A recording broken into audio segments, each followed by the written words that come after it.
Estamos aqui com o Marcos e o Jorge também. Fala aí, Jorge. Oi, gente, tudo bem? Vamos se apresentar todo mundo aqui? Vamos lá. Vamos lá, estamos com o Marcos Ah, aqui e ninguém melhor para falar do Marcos do que ele mesmo. Então, fala aí, Marcos. Quem é o Marcos? bom, essa é sempre uma pergunta difícil de responder. Eu sempre me sinto numa entrevista de emprego. É, Mas, enfim, Marcos, entre muitas outras coisas, é apaixonado por arte. Eu não consigo falar de mim em terceira pessoa. Eu acho muito estranho. não, pode falar o jeito que tu se sentir normal, assim, é só pra iniciar uma Eu, pergunta, assim. eu adoro arte desde 2011, 2012 eu comecei a escrever e minha primeira história saiu, eu acredito que foi em 2012. Eu tenho que checar porque ela ainda tá no fanfiction. E desde então eu fui tentando outros esforços na literatura. Lancei um livro em 2020 chamado Ritual da Sétima Lua, e agora eu tô para lançar outro livro também de terror chamado Herdeiros do Sangue Dourado. E eu trabalho ainda, né, em outras áreas, ainda não posso viver somente dos livros, infelizmente. Eu curso recursos humanos e trabalho num colégio, não como professor, na secretaria. Acho que é isso. Beleza, resposta bem completa, né? Então, E, pode falar, Jorge. e Marcos, a gente queria te pedir também, a gente estava até conversando antes, a gente ficou curioso para saber sobre o teu livro, a gente queria que tu falasse, tipo assim, bem brevemente sobre o que ele fala. A gente queria, tipo assim, se tu tivesse que definir ele em poucas palavras, sabe? O que seria? Como é que tu explicaria ele? Em poucas palavras. É uma história de terror com muitos elementos de fantasia e folclore brasileiro. O folclore brasileiro ele é muito representado e de uma forma, claro, num livro de terror, mas de uma forma obscura, digamos assim. E eu acho que também é um livro sobre a união, acho que mais beleza a ser procurada no livro, entre tantas coisas horríveis que acontecem entre as meninas, as protagonistas, é a união que se cria entre elas. E eu acho que é isso, porque senão eu vou continuar falando. Beleza. Eu cheguei a ver uma live tua, uma entrevista, na verdade, que tu fez com uma mulher que eu não lembro o nome dela agora. A Monique, eu acredito. Acho que sim. E daí tu tava falando, né, que o livro eles passam na Amazônia, assim, que tu teve que fazer umas pesquisas. E eu queria saber como é que foi esse processo de pesquisa, assim, tu aprendeu bastante fazendo o livro, né? Sim, sim, assim, principalmente sobre a nossa mitologia aqui, né, de deuses, os nossos deuses, claro que eu acho que todo mundo conhece, eu já vou falar de Tupã, né, que é a representação de Deus, digamos assim, né, na nossa mitologia, mas existem tantas outras divindades, como Seuci, que é a deusa da maternidade e da vida também em si. A Yangá, que é muito citado, que é o deus do submundo, dos mortos. Então é uma mitologia muito rica, na verdade são coisas que se repetem, temas e que se repetem em todas as mitologias e só trocam os nomes. Eu acho essa coincidência muito surreal, historicamente falando. Mas eu acho que é muito importante a gente valorizar o que a gente tem aqui na nossa terra, que é muito rico. Eu adoro mitologia grega, nossa, tive minha fase louca por Percy Jackson. Adoro mitologia egípcia, me aventuro um pouco em outras. Mas eu, como escritor, eu gostei muito desde o Ritual da Sétima Lua também, que tem influências do folclore, mas mais com uma lenda em específico, que é a lenda do Cabeça de Cunha. Eu acho importante essa valorização, essa recriação do, do que nosso mundo do que já é conhecido aqui. É uma coisa interessante que eu pelo menos percebi isso daí recentemente, apesar de ser bem óbvio, mas é que o Brasil é um país muito grande, né? E tem muitas culturas, assim, principalmente a Amazônia, é algo bem que que não foi muito explorado, né? Tu falou que tem uma área que é do tamanho da Alemanha, né? Uma coisa assim, né? É surreal, gente. Tipo, foi uma das maiores inspirações, assim, pro livro, principalmente pro local dele, né? A ambientação. Que foi quando eu li essa frase, que ela tá, inclusive, é a epígrafe do livro, a citação do jornalista, que existe um vazio cartográfico da Amazônia que cabe o equivalente a 11 vezes a Alemanha. 11 vezes? Eu não tinha visto isso. 11 vezes a Alemanha. Sim, tipo, é surreal quanto a Amazônia é enorme e quanto desse espaço é desconhecido pela gente, porque o ser humano não conseguiu mapear toda a Amazônia. Então eu achei muito interessante poder colocar qualquer coisa que possa existir lá. Então tem esse vilarejo de Anhangá, que é uma digamos, quase seita, uma seita praticamente, que ainda louva esses deuses folclóricos.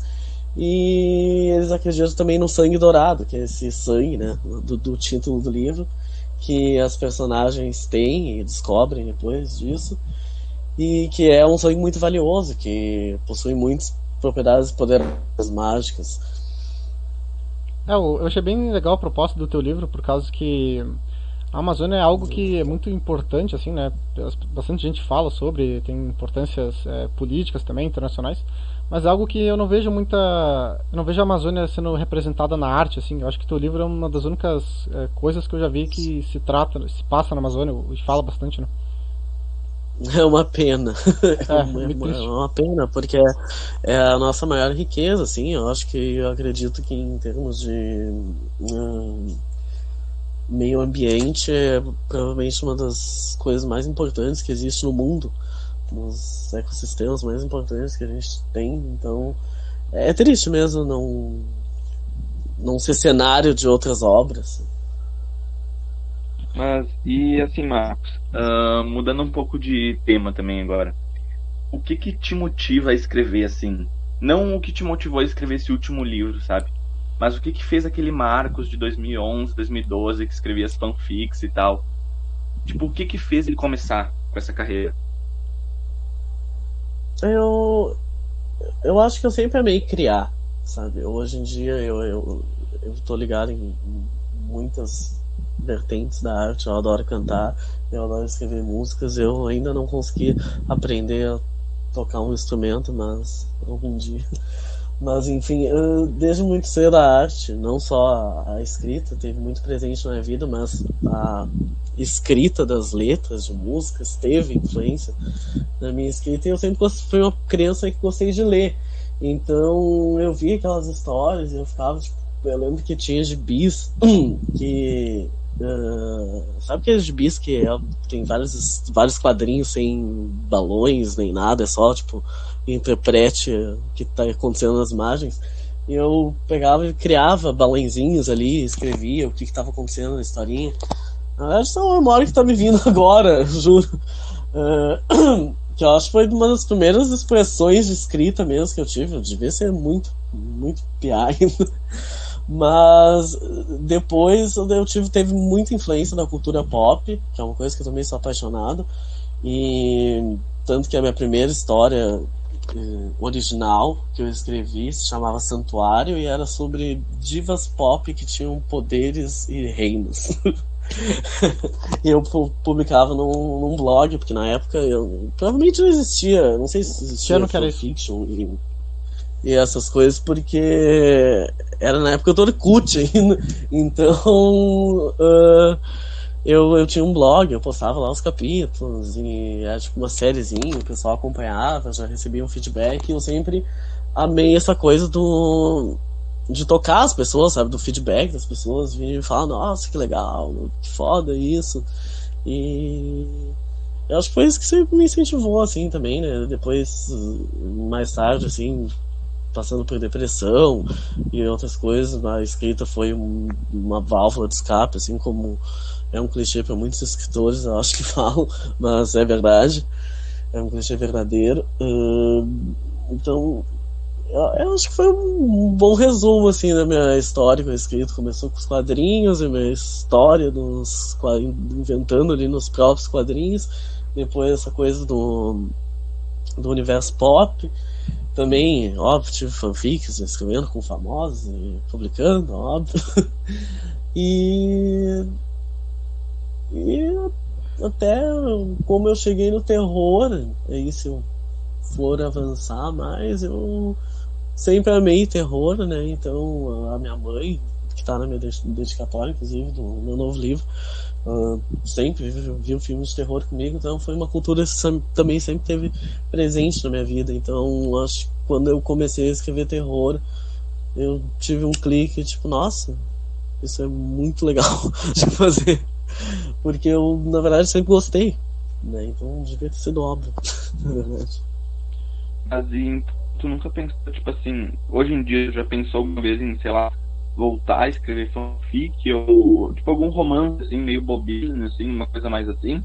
Ou tu se encontrou assim no terror mesmo, na fantasia? Assim, eu não sou bom com rótulos em nada na minha vida. Então eu não quero me rotular como escritor de terror e fantasia. Eu provavelmente é um dos gêneros que eu mais gosto, mas eu já tenho até um projeto programado, espero, talvez seja ano que vem, que ele é muito mais romance e aventura do que elementos de terror, horror e essa coisa de se sentir em pânico. É algo mais leve, assim, que inclusive eu comecei a trabalhar quando eu tava na metade desse livro de terror que eu vou lançar agora em dezembro, porque teve uma época que eu fiquei, nossa, isso aqui tá muito pesado, eu tava, tipo, sofrendo com os personagens, e eu comecei essa nova ideia que acabou saindo alguns bons capítulos, assim, uns 5 capítulos iniciais, que eu quero dar continuidade, porque eu acho que é uma ideia bem interessante, é que nem tu falou, assim, meio que retornar a essa coisa do romance. Eu acho que é interessante. Eu também não quero me prender a um gênero só. E tu tava falando ali também que tu agora há pouco, né, que tu se encontrou ali na escrita, enfim, outras artes também que tu gosta de criar, enfim, que isso sempre esteve presente na tua vida. Mas quando se trata da arte em si, tipo, vamos criar uma arte, de onde que saem as ideias pra ti, assim? Tu tá sempre atento a coisas diferentes, ou tu, não sei, pensa alguma coisa e daí começa a pensar a mesma coisa por pontos de vista diferentes, assim? Como é que tu faz pra criar uma ideia nova? Tipo, de livros futuros, por exemplo? Uhum. Depende muito, assim, sabe? Tem ideias que são aquela sensação maravilhosa, que é muito rara, de epifania, de tipo assim, sei lá, do nada vir assim na tua cabeça e eu pensar, nossa, eu preciso escrever isso. E eu tive, ano passado, eu acho, essa sensação com uma ideia que eu tava pensando em uma ideia nova que envolvesse terror, e um projeto que eu queria que fosse colaborativo com outro amigo autor meu. Mas eu não tinha ideia, assim, de como ser diferente, ser um projeto legal. Enfim, eu tava em busca de uma ideia, mas eu não tava necessariamente esperando aquilo. E daí, do nada, veio toda a ideia na minha cabeça. Foi tipo assim, sério, eu acho que eu, tipo, parei, assim, meus olhos assim, cheios de lágrimas. Eu só, tipo, deixei escorrer, porque eu fiquei, tipo, caralho, isso é muito foda. Desculpa, eu não sei se eu posso falar a palavra. Não, pode. E daí já foi correndo pra anotar a ideia, assim, né, pra não esquecer, né, que isso acontece bastante comigo, pelo menos. De ter uma ideia, assim, Oi? Tipo, quando teve essa ideia, tu já foi anotar, né, porque eu, por exemplo, tenho algumas ideias do nada, assim, e daí eu esqueço de anotar Não, e... sim. E daí nunca mais... Sim, aconteceu esses dias comigo, eu tive uma ideia boa no banho. No banho acontece muito. No banho eu tenho várias ideias, principalmente pra contos. Eu não sei, tem alguma energia sobre o banho. Eu acho que todo mundo. Aquele período de paz ali. E eu tive uma ideia, daí eu pensei, nossa, isso daria um conto bem legal. E eu saí do banheiro, daí fui fazer outras coisas, daí depois eu lembrei que eu tive a ideia. Mas qual que era a ideia? Putz, é um problema, né? Sim, até agora eu não lembro. Espero que uma hora venha assim e eu tipo, era isso. Mas até agora não.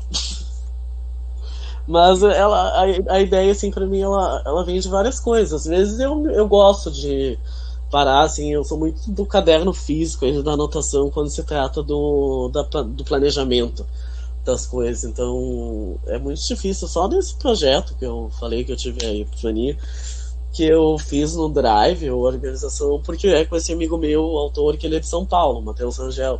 Então não teria como, né? Então só por isso eu fiz no Drive, mas geralmente o planejamento é todo cheio de rabisco e umas coisas loucas que só eu entendo no final. E às vezes nem eu, na verdade, é uma loucura. Mas às vezes eu sento pra. Nossa, tá, tipo, o que eu quero, o que eu posso fazer, principalmente quando eu tô trabalhando, que nem eu tenho um projeto paralelo de livros de contos, que eu já tenho alguns escritos, daí às vezes eu penso, tá, o que eu posso escrever, o que eu posso desenvolver mais aqui. Mas geralmente é muito espontâneo, assim. Por exemplo, esse último livro foi. Eu queria um terror, porque eu tinha escrito um ritual da Sétima Lua, tinha gostado muito, então eu queria escrever outro terror. Eu tive essa ideia de bater. Eu acho que seria legal ter 3 irmãs, né? Coisa de 3 personagens, é legal desenvolver cada um. Mas a história, principalmente depois da segunda e terceira parte, que ela é dividida em 3, ela praticamente tomou vida, assim, sabe? Foi, nossa, uma loucura. E tipo. Pode falar. Não, eu ia dizer, Marcos, tipo assim, na tua opinião, eu estava comentando sobre isso até. Na tua opinião, tem algum tema ou alguma coisa que um escritor não pode, tipo, fazer em hipótese nenhuma, assim, que, tipo, pra ti, assim, é algo que um escritor ou um artista não deve fazer em hipótese, situação nenhuma? Olha, eu acho que o óbvio, assim, de qualquer preconceito que não seja, assim, para realmente demonstrar que aquilo é errado. Por exemplo, tá escrevendo uma cena que acontece preconceito, mas tipo, tá todo no contexto posto que aquilo é extremamente errado e a pessoa é punida. Eu acho que é a única forma aceitável, mas eu acho que tem muitas cenas de violência e enfim, que são às vezes necessárias quando eu acho que tem que ser avaliado o que é necessário ser escrito, e isso foi uma coisa que eu passei muito escrevendo, porque o Herdeiro Sanguinário tem cenas muito pesadas, tem cenas de estupro, então foi uma coisa que eu muito parei para pensar, tipo, isso é realmente necessário? Mas eu acho que também omitir temas que estão na nossa sociedade simplesmente para isso é um gatilho e eu não vou colocar na minha história, eu não sei se é válido, por isso que tem um aviso de gatilhos das coisas que tem no meu livro. Então eu não sei se tem assim, uma coisa que não pode fazer. Eu acho que tu tem que respeitar, sabe? Eu acho que acima de tudo tu tem que respeitar a si mesmo e aos outros. Mas assim... Pode falar. Não, pode falar. Não, só que eu ia falar pro Marcos que eu e o Jorge a gente tem uma personalidade meio diferente, então cada um aqui a gente entrevista de um jeito diferente. Aí eu queria só continuar antes sobre o que tu estava falando ali das ideias que tu tem, assim. E tipo, eu lembro que tu falou em uma live que tu não vive da escrita, né? Inclusive no começo que também tu falou que trabalha ali numa escola de secretário. Então, tipo, se tu começasse a viver de escrita, vamos dizer assim, como é que tu não acha que tu teria uma pressão muito grande pra estar sempre tendo que produzir um livro, e isso acabaria tirando a espontaneidade das ideias que tu tem, assim? Ou tu conseguiria produzir tranquilo nesse quesito criativo, assim, se tu dependesse disso pra viver? Olha, eu posso estar sendo meio ingênuo, tipo assim, as pessoas que vão pra Hollywood buscando fama e entram na indústria da música e acabam sendo escravizados. Mas eu acho que eu não teria esse problema assim de ideias genéricas, porque eu tenho muita ideia. Tipo, eu tenho muitos projetos que ficaram inacabados tem praticamente uma trilogia, que eu escrevi 2 livros, metade do terceiro. Só que, sinceramente, agora olhando pra trás, eu acho que ficou tudo meio ruim, mas a ideia em si é boa e eu queria reescrever tudo, sabe? Só que eu não tenho tempo pra isso, então se eu pudesse, agora, né, eu não tenho tempo pra isso. Se eu pudesse, se Deus quiser, um dia eu viverei da escrita, eu acho que não seria um problema, assim, eu acho que eu adoraria, na verdade, criar, porque eu adoro inovar também, por exemplo.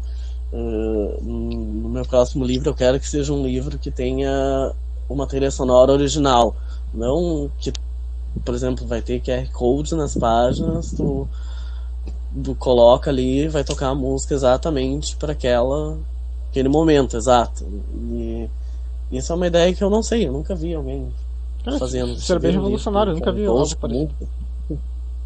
Exato, sabe? Então, eu sou uma pessoa criativa, eu gosto falei já 1000 vezes, de criar, e eu gosto também de misturar a arte.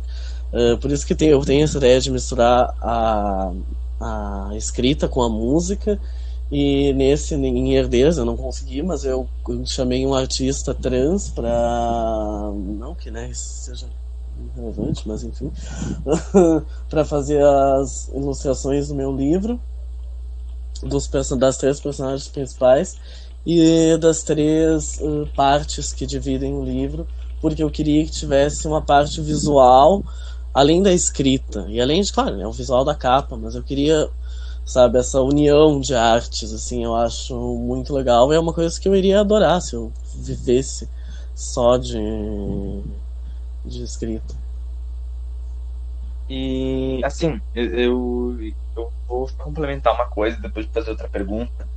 Uma coisa que eu vejo nos escritores famosos, que eu até fico um pouco meio assim, porque muitos deles, eles têm essa pressão de escrever muitas histórias e tal, e eu já vi que eles acabam recorrendo a temas que, tipo assim, são muito do cotidiano e tal, então eles não têm tempo de escrever, tipo, sei lá, sobre um livro onde eles precisam fazer uma baita pesquisa, sabe? Isso é uma coisa que eu acho que eu gosto de fazer. Então, eu acho que tu não acha que isso ia dificultar de alguma forma? E também a outra pergunta que eu ia te fazer é uma hipótese, assim. Se uma editora muito grande, assim, tipo Companhia das Letras, quisesse publicar teu livro, mas eles pedissem para te escrever sobre um tema que tu não tem muito conhecimento ou tu não gosta de falar sobre, eu gostaria de saber se tu aceitaria a proposta, se ele desafiaria ou tu recusaria. Nossa, muito interessante e intrigante essa pergunta. Tu pode repetir a primeira, por favor? Eu queria saber se tu não ia ficar um pouco, tipo, caso fosse um autor, tipo, muito famoso já e tal, esse fato de alguns autores terem que procurar por escrever livros onde não tem muita pesquisa e que sejam muito simples de fazer, tipo, seriam livros brigadeiros, né? Aqueles livros que são muito fáceis, assim, de fazer, que é mais comerciais. Tu se sentiria um pouco mal, tu acha? Ou tu acha que isso faz parte? Porque tu falou que o teu demorou 2 anos pra escrever, né? Teve bastante trabalho, então acho que se a pessoa tem que viver, se ela vive de escrita, ela tem que estar sempre escrevendo, né? Daí acho que tu não conseguiria se aprofundar, tipo, muito nos assuntos, né? E fazer algo mais profundo. Ou conseguiria? Não, eu acho que sim, porque assim, a maioria do tempo que eu escrevi Herdeiros do Sangue Dourado, eu tava desempregado. Foi pandemia, né, gente? Mas hoje o que muito me limita, não que eu tenho muita sorte, o trabalho que eu tô é um lugar muito bom, com pessoas ótimas, mas toma muito tempo, toma muita energia, sabe, igual. Então, o que me falta hoje para fazer, por exemplo, e o que às vezes me agonia é tempo.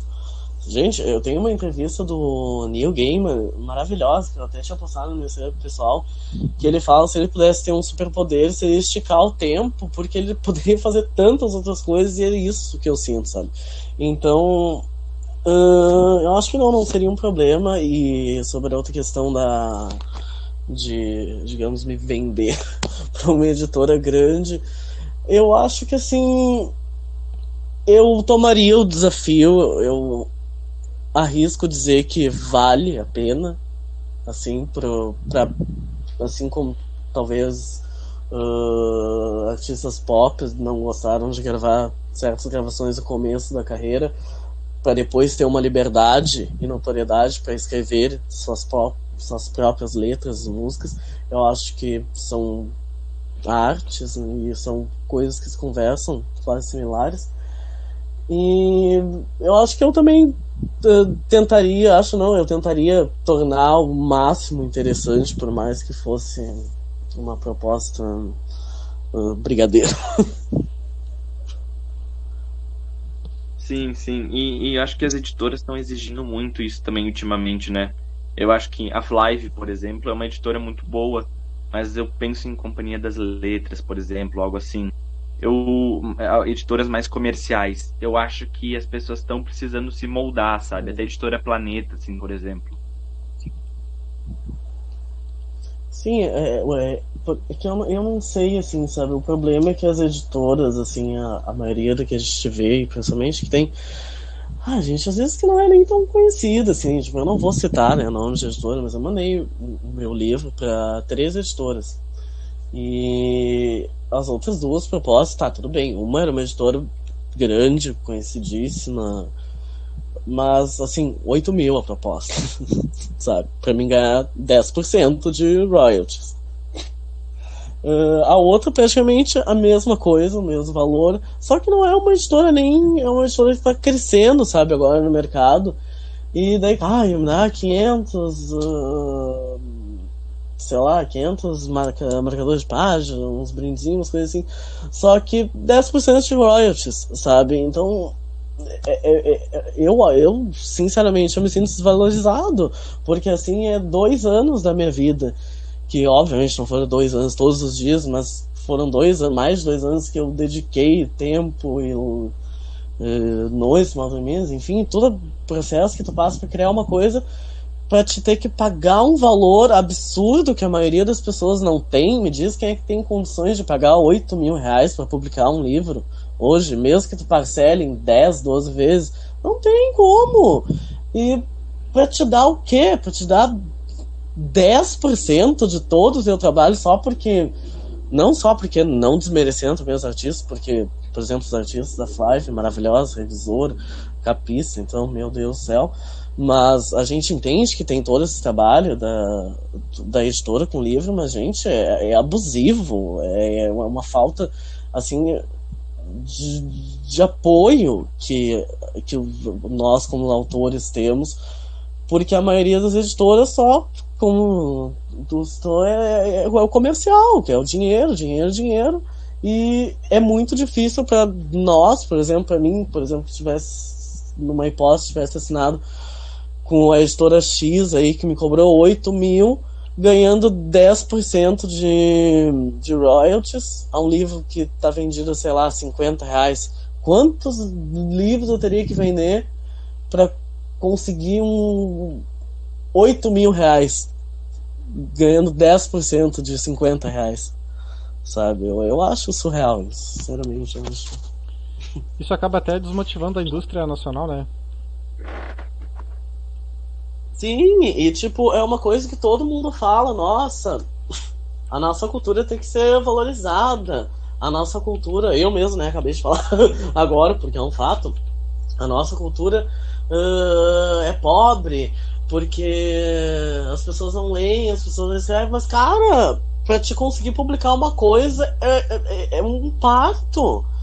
E é um parto financeiro, sabe? Que não tem como, sabe? Não tem como um pobre pagar 8 mil reais pra publicar um livro, tendo mais talento do que muito escritor bombado aí. E, Marcos, eu tava até fazendo um cálculo aqui agora que tu falou dos 8 mil, do 8 mil, que era 8 mil reais de publicação e tal.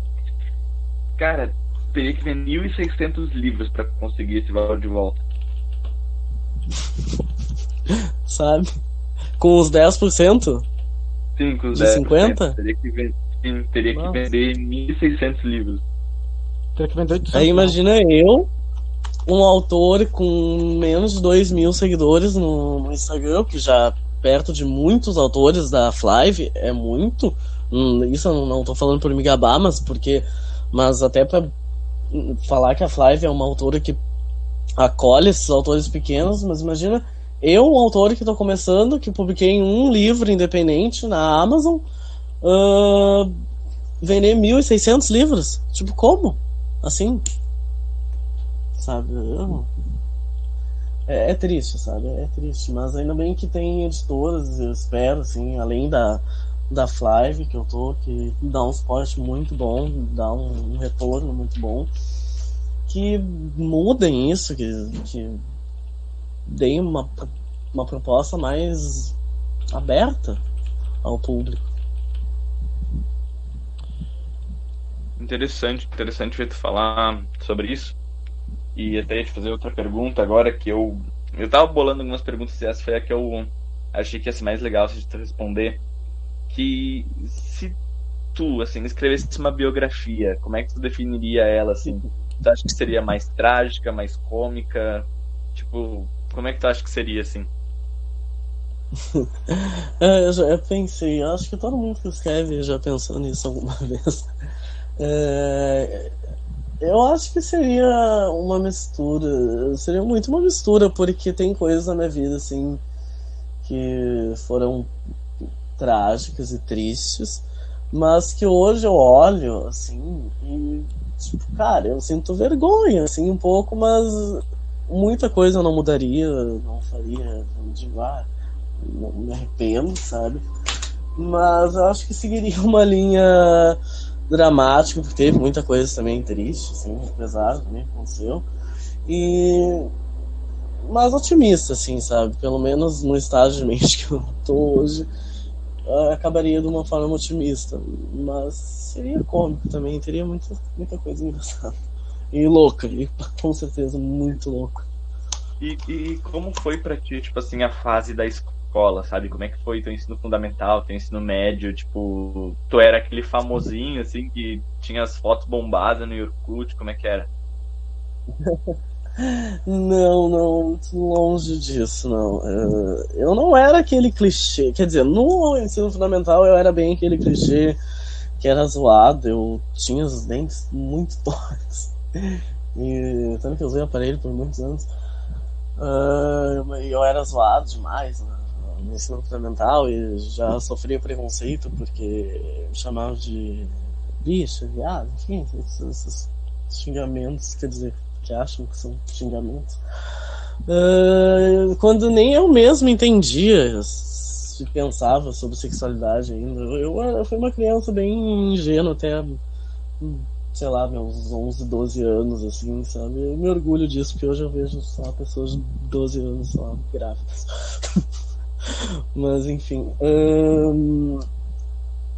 No ensino médio eu já não fui tão estudioso. No ensino fundamental eu era mais estudioso. No ensino médio, pra ser sincero, eu rodei 2 vezes. Eu rodei no primeiro, no segundo ano. Nossa, eu aprontava. Eu tenho uma amiga minha até hoje, inclusive, uma minha melhor amiga, que eu conheci lá nesse colégio, no Piratininha, Isadora, que, nossa, a gente era odiado, assim, pelos professores, sabe? Tipo, tinha uma professora de química que ela via a gente juntos e ela já chegava gritando: não, vai separar essa dupla, não dá. Assim, sério, eu acho que é meio que uma ironia hoje eu trabalhar num colégio e eu passar raiva às vezes com os alunos, mesmo não sendo professor, né? Na secretaria também passa raiva com os alunos. Eu acho que é um pouco do karma de eu ter. Agora tu entende, professor? Desculpa, professores do Piratini, se vocês ouvirem isso algum dia. E outra coisa também, tu falou que tu tem bastante ideias, assim, né? Uma máquina de ideias.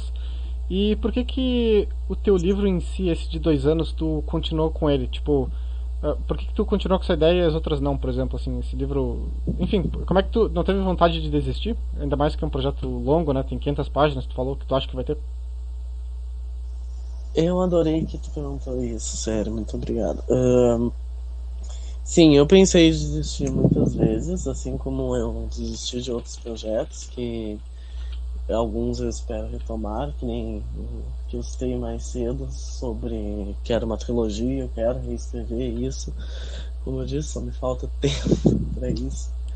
Mas eu pensei em desistir, teve parte, assim, eu acho que até antes de concluir a primeira parte, se eu não me engano, ou pouco depois de concluir, agora eu não me lembro exatamente, que eu tinha parado de escrever a história, eu não estava escrevendo nada, eu estava naquele famoso bloqueio criativo dos escritores e isso estava me deixando muito deprimido porque eu estava numa época de depressão e eu me via sem consolo, porque o meu consolo, que era a escrita, geralmente, criar alguma coisa sempre me fez bem, eu não conseguia fazer, eu simplesmente tipo, olhava para a tela do computador e tipo, meu Deus, não vai sair nada, não consigo, é horrível, é horrível. Todo escritor sabe o quanto é horrível isso. E o maior motivo que eu vou ser eternamente grato foi eu ter conhecido o Matheus, que eu citei antes, que é esse meu amigo, que eu tenho um projeto, escrever junto um tempo. E foi muito aleatório, porque eu postei num grupo do Facebook procurando leitores beta. Porque eu tava pensando assim, tá, se eu quero continuar com essa história, daí tipo, tá, eu tinha passado a parte da desistência, tá, vamos tentar continuar. Daí eu pensei, se eu quero tentar continuar essa história, eu quero ter uma opinião de fora, porque eu não sabia se estava bom o suficiente, eu tinha todas aquelas inseguranças. E o Matheus foi uma das poucas pessoas, eu acho que eu falei com outras pessoas, mas foi uma pessoa assim que eu me dei bem, assim, tipo, logo de começo a gente já teve uma troca legal e eu mandei o que eu tinha do livro para ele e ele leu muito rápido e me deu um feedback assim maravilhoso e uma força de vontade de criar, de voltar a criar aquela história e de tipo, cara, o que vai acontecer agora? E daí eu me animar, tipo, é verdade, o que vai acontecer agora? Daí eu que tenho que fazer acontecer. Então, assim, eu ter conhecido o Matheus, ele ter entrado na minha vida, assim, foi extremamente importante, sim, com certeza, sim, ele provavelmente esse livro não teria acontecido, ou certamente não teria acontecido como aconteceu e terminou, então eu vou ser eternamente grato à ajuda que ele me deu, as muitas mais revisões que ele me ajudou depois, e opiniões, e até hoje, um amigo maravilhoso mesmo, assim, foi. Acho que todo escritor, acho que todo escritor ele tem meio que um melhor amigo assim que orienta, né, e lê os livros e vai atrás. Não sei, acho Sim, que é bem comum. E me faltava assim muito essa confiança, né, de ter alguém assim, porque tem muito aquela coisa, tipo, tá, eu vou postar num grupo do Facebook, né, quando vê o fulaninho é um escritor, gosta da minha ideia, plageia, ou sei lá, não dá mínimo, ou dá esse feedback, tipo, nossa, amei tudo, e não aponta um defeito, sei lá, sabe, muitas coisas passam na cabeça, até, tipo, achar aquela pessoa, e os meus amigos, assim, pessoais, eles não são tão leitores, e muito menos, assim, eu queria uma leitura mais crítica, sabe, o Matheus, ele já escrevia, ele já tinha mais, tipo, sei lá, propriedade, assim, eu achava pra julgar o livro, porque era isso que eu queria mais, tipo, um julgamento mesmo, tá, isso aqui tá bom, o que tá estranho, o que pode melhorar, o que fala pra mim o que tu acha, sabe, e foi legal porque a gente não se conhecia, então não tinha aquela coisa de será que se eu falar isso ele vai ficar chateado? Não, foi muito claro, mas na verdade o Matheus é muito legal, assim, e até a forma de comunicar as coisas ruins, ele sabe usar as palavras no modo certo. Então eu não sofri duras críticas ainda. Tem que ser bem racional, né, pra poder, tipo, julgar o livro friamente, ver o que é bom, o que é ruim, né, do ponto de vista do Matheus. Sim. É uma coisa mais técnica, né, mesmo, assim, tipo, tá, mas lê como um amante de terror, né, de fantasia, mas também lê assim, tipo, vê se isso que tá escrito certo, não, né, a gente não use corretor, essas coisas, mas, sabe, presta atenção no texto, né? É uma coisa mais técnica. Mas ainda assim, eu tive o revisor da Flávia, que também foi incrível, Ricardo. Nossa, a atenção que ele deu pro meu texto, assim, foi mais do que eu imaginei, assim. Mas, e assim, Marcos, como é que é a tua família com essa relação tua com a escrita? Eles apoiam? E como é que é, assim? A minha família, assim, graças a Deus, eu não dei muita sorte, assim, porque os meus pais são maravilhosos, eles sempre me apoiaram em muita coisa, assim, na minha vida, em tudo. A minha mãe, principalmente, meu Deus do céu. O meu pai, ele tá numa época de redenção, na qual ele fala, eu fui ausente no passado, mas agora eu vou ser presente. E é muito legal, porque a gente tá começando a ter uma troca diferenciada, assim, que a gente teve o resto da vida. E eles nunca levaram, na verdade, muito a sério essa coisa da escrita, assim. Os pais souberam que eu lancei o e-book em 2020, mas até eu, assim, não me esforcei tanto. Eu não conhecia, né, tanto no mercado, assim, pra divulgar ele, talvez se tornar uma coisa maior. Mas eles não... Eu acho que tem aquela coisa de pai, né, de tipo assim... Tu não tá pagando, tu não tá trabalhando fixo, só oficialmente em algo, não é... é só um hobby, é algo que não vale a pena. Sei lá, pelo menos meus pais eram assim...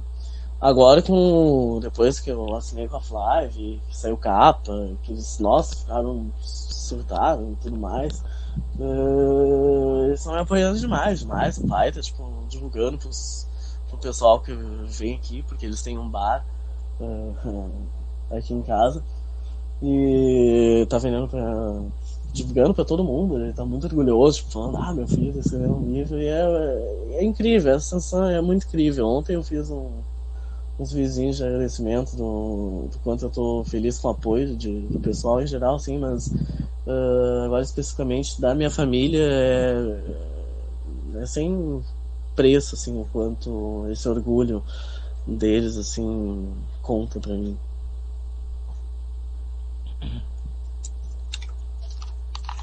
É muito legal saber que tu tem esse apoio, assim. E queria que tu também falasse agora alguma coisa sobre ti que teus leitores não sabem e tu queria que eles soubessem, assim. Não precisa ser sobre o teu livro, talvez alguma coisa que tu acha interessante, que tu gostaria que as pessoas soubessem mais sobre ti. Pode até usar esse momento para desabafar. Ai, pelo amor de Deus, eu não posso tornar isso aqui numa sessão de terapia, gente. Uma coisa que as pessoas... não que isso não seja um clichê, mas eu acho que pode soar como desabafo. Eu acho que eu não faço as coisas tudo o suficiente. Eu acho que eu sempre posso fazer mais, eu não faço. Eu tô entrando em cada vez mais paz comigo mesmo, em ser grato pelas coisas que eu estou realizando e fazendo, e não só pelo que eu não consigo, porque igual eu tô dando conta de muita coisa. Mas eu quero muito que o pessoal que me conhece, assim, que tá me conhecendo, né, agora pela escrita, que eu não sou um autor que quero me rotular como terror. Eu sou todas as coisas, eu vivo mudando, o meu cabelo já mudou de cor, sei lá quantas vezes esse ano. Então eu tô sempre em transformação, então tipo, qualquer hora pode vir uma coisa nova, uma coisa inesperada. Tipo, esse projeto que vai vir depois de Herdeiras vai ser... Eu só não vou dizer que é completamente diferente, porque ele vai ter ainda alguns elementos do folclore da mitologia aqui brasileira. Mas eu acho que é isso, assim, que eu tô sempre mudando, mas eu sempre tento ser bom com as pessoas, assim, o máximo possível, pelo menos. E não sei, gente, é uma pergunta muito boa, mas é uma pergunta bem difícil de responder. A gente tem 8 minutos aqui, aí só pra finalizar eu queria fazer uma pergunta pra ti. que tu falou ali sobre se cobrar e tal. Eu não sei tu, mas tipo, quando a gente se cobra muito, tipo, eu podia ter feito mais, ou não tá tão bom assim, é muito difícil a gente saber se a gente está sendo paranoico ou se a gente está sendo verdadeiro, né? Porque existe realmente a possibilidade de a gente não ter feito o máximo, né? Como é que tu lida com isso aí? Ultimamente, assim, a minha chefe, que é extremamente maravilhosa, ela me deu um conselho um dia que, inclusive, eu falei pra ela. Ela percebeu que eu tava extremamente sem foco, que até uma mosca me distraiu, porque eu tenho quase certeza que eu tenho um TDAH não diagnosticado. Ela chegou pra mim e conversou, tá, mas qual é o problema? Por que tu não consegue focar? Daí eu falei, Dani, eu não sei, eu simplesmente tipo, me distraio com as coisas. Ela, tá, pega, faz uma lista das coisas que precisa fazer. Te pedindo uma coisa, escreve. Porque senão tu vai te esquecer, ou se não se esquecer, depois quando tu conseguir tu faz, mas vai estar ali pra ti. E isso é uma coisa que tem me ajudado muito, sabe? Essa criação de listas. Eu sei que é uma coisa bem clichê, mas é muito satisfatório a coisa do tu riscar do papel físico ali, tu tá vendo aquela coisa física, tu riscar e ter como, tipo, realizei isso, fiz, sabe? Isso eu acho que ajuda muito.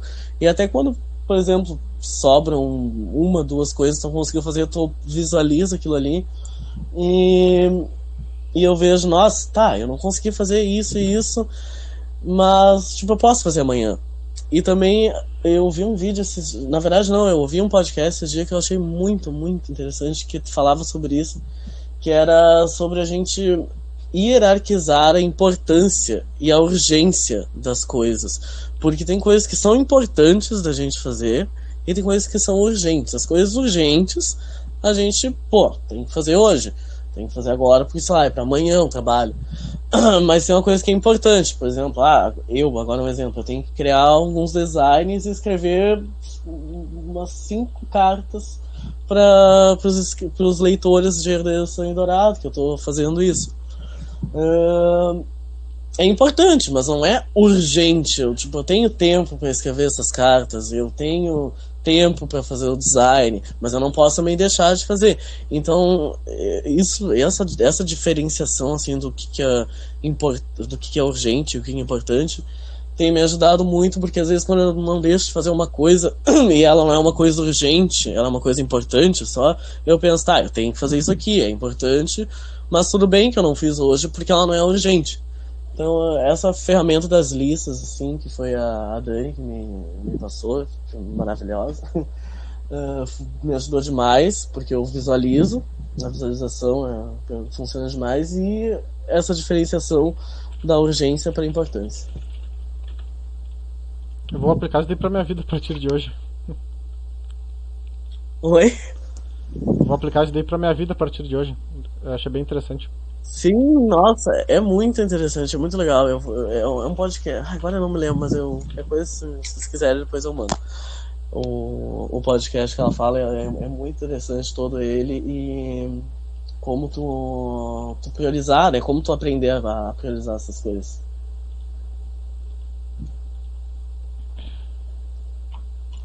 Acho que a conversa foi super legal, né? A gente falou de temas muito, tipo, do cotidiano, e acho que a gente conheceu, assim, quem é o Marcos mesmo, sabe? Atrás do Marcos, que é o escritor, que precisa ser forte ali o tempo inteiro, precisa estar super feliz para poder vender o livro e fazer a divulgação. Sim. Então, acho que foi muito legal, assim, a gente ter essa entrevista contigo.